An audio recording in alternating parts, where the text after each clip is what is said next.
చూడండి, తన పేరు క్యాథరిన్. తను జర్మనీలో పుట్టారు. ఆవిడ జర్మనీలో పుట్టి జర్మనీలో 20 years ఉండి అక్కడి నుంచి రష్యాలో ఉండి రష్యా నుంచి ఆస్ట్రేలియాలో వచ్చారు.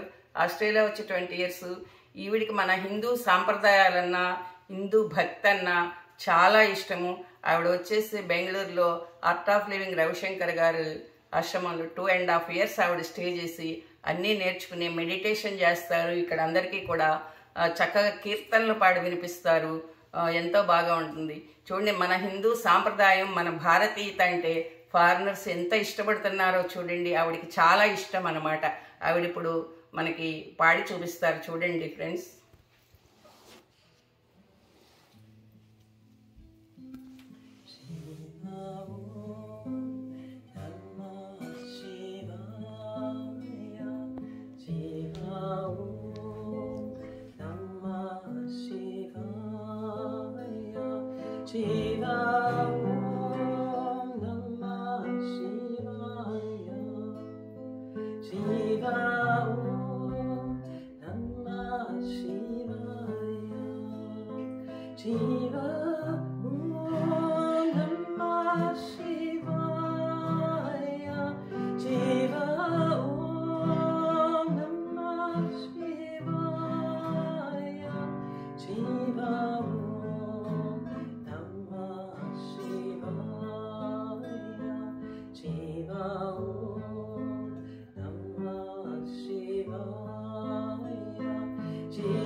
చూడండి ఫ్రెండ్స్,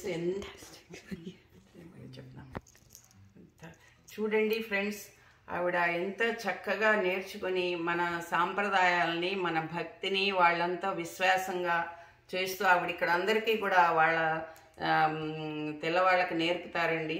ఈ కీర్తనలు నేర్పుతారు, మెడిటేషన్ నేర్పుతారు ఆవిడికి. మనమేమో ఫారిన్ వచ్చి అందరూ ఇక్కడ కల్చర్ నేర్చుకుంటుంటే ఇక్కడ వాళ్ళు వచ్చేసి ఇండియన్ కల్చర్లో చాలా పీస్ ఆఫ్ మైండ్గా వాళ్ళు ఉండి వాళ్ళు నేర్చుకుంటున్నారండి. మనం వాళ్ళని చూసి చాలా నేర్చుకోవాలి ఫ్రెండ్స్.